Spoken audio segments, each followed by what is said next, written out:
Oh, mayong adlaw sa inyong tanan. Magandang araw sa lahat-lahat na. Luzon, Visayas at Mindanao, kapwa ko OFW, ingat po tayong lahat, ingat po kayo. At kumusta po kayo sa mga kapwa ko na mga OFW. Alright, wala akong listahan dito sa aking i-shoutout. Shoutout na lang dito kaya sana, hindi ko naalala yung iba kasi kay Ma'am Merlin Sagario, kay Pauman BG sa Patiros. Ingat po kayo dyan. Sino pa ba? May isa pa. Kay Ma'am Veronica Peralta. Ingat po kayo, ma'am, ha. So ito na. Ang gawan ko ng reaction itong si Panfilo Lacson ba. Na grabe. Napaka linis nitong tao na to, no? Kasi ngayon, ang nakikita sa iba sa kanya ay mukhang hindi yata, di na siya magtutuloy, di na niya itutuloy yung itong ano ba, sa Blue Ribbon Committee. Kasi parang narinig ko na naman kanina, mayroon na naman daw namumuo magpalit na naman ng leadership sa mga senador. Ito sa Senado, magkodita na naman yata. Parang kanina sinabi ni Amy Marcos na sa DZRH kanina Kaya lang, hindi ko siniryoso yun. Sabi ko, ano ba to? Walang katapusang kodita ng kodita sila. Sila lang naman din upo. At ito si Ping Lacson, ito nga yun sa Blue Ribbon Committee, di ba? Na nakikita natin na parang di na siya interesado na ituloy itong investigasyon ngayon sa flood control. Na lalo na nabanggit itong pangalan ni Saldico at saka ito si Martin Romualdez. At hindi siya, parang di na siya nagka-interest nito. Pati si Tito Soto. Kung bakit bigla silang lumalamya dito sa investigasyon, no? Dapat ituloy-tuloy. Kasi natin to gusto natin malaman to kung ano ba talaga ang mangyayari nitong investigasyon na to. Kasi pera nga ito ng taong bayan Bilyon-bilyon na pera, pundo ng bayan ito ang nawawala sa Pilipinas. Tapos ganun-ganun na lang. Nagpalit nga sila ng leadership nung time na yon at pinatalsik nila si Chis Escudero. Ngayon, sila nang umupo. Bakit ayaw na nilang ituloy? Parang nag-anticipate sila na ituloy ba natin to? Kasi andyan na kasi yung pangalan ni Martin Romualdez, nakaladkad na So, ito si si Ping Lacson, itong si Barsaga, itong si Kiko Barsaga, naglabas ng picture. Although nakita nyo to siguro, na naglabas ng picture na kasama ang mga diskaya. Kaya pala to siya na hindi na siya parang nagka-interest dito sa mga diskaya kasi mai-involve siya dito. Anong mayroon, Ping Lacson? Sa totoo lang, ito si Ping Lacson, hindi ko naman talaga to binoto noong nakarang, di naman talaga ako nakaboto noong nakarang eleksyon kasi gawa nga nang wala kami sa master list dito sa mga OFW dito sa Spain. So, ang nangyari noon, hindi kami pwedeng buboto. So, tumawag kami sa Comelec, sinabi namin bakit nawala kami sa master list dito sa Comelec. Ang sabi nila ay parang naglilinis yata ng mga pangalan. Sabi ko, nililinis ang pangalan tapos kasama kami na active naman kami kanong last election lang kasi. Napasama pa kami doon sa nakaboto pa kami. Kaya sabi ko, bakit ganon? So wala kaming choice kasi pupunta pa kami ng Madrid.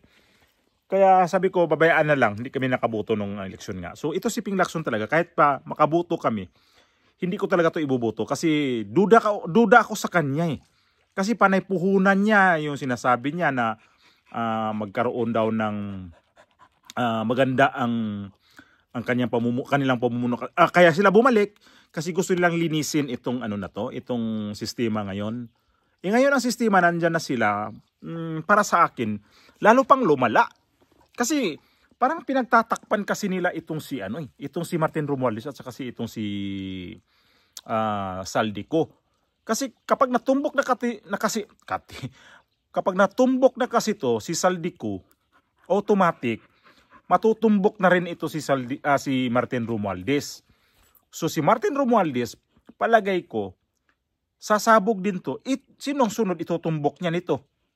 Si Bongbong Marcos. Di ba yung na latest ko lang na vlog, ito yung mangyayari.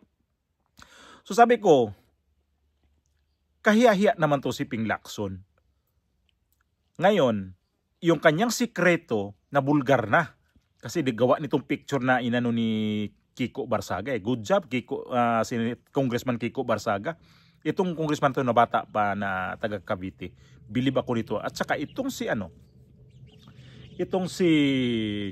Kiko Barsaga at saka si Ping Lacson, magkabitin nyo to eh. Ang laki naman ng eroplano. Ayun yung mga eroplano. Ayan o. So, ang nangyari niyan ay yung amoy nito ni Ping Lacson tinitingnan siya ni Bruno. Distract naman. Ayun no? Ano? Ano yan? Habulin mo. Habulin mo dali.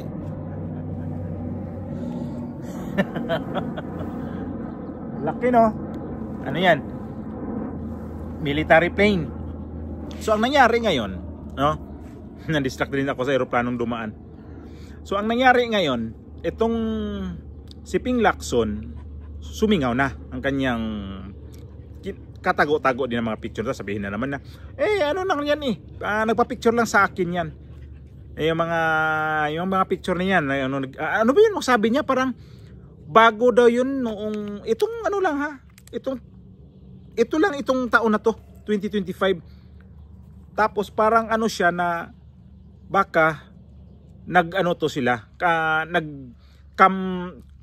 funding ba itong mga Diskaya sa kanyang kampanya, sa kanyang pagkasenador. Di malayo.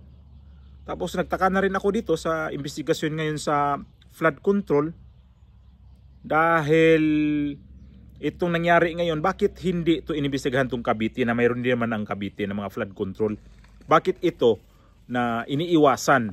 Dapat kasi ito matumbok din to kasi sino bang nandyan ngayon sa cabinet secretary ni Bongbong Marcos? Ilan to sila? 2 Rimulya plus itong si Ping Lacson, taga Cavite din ito. Tapos ang ano lang dito, ang napit lang dito si Bong Revilla. Parang para sa akin unfair. So dapat kasi itong Cavite pasukin din to sa pag-imbestiga kung saan ang mga flood control dyan. Baka may mga ghost project din dyan. Kasi mayroon dyan eh. Sigurado.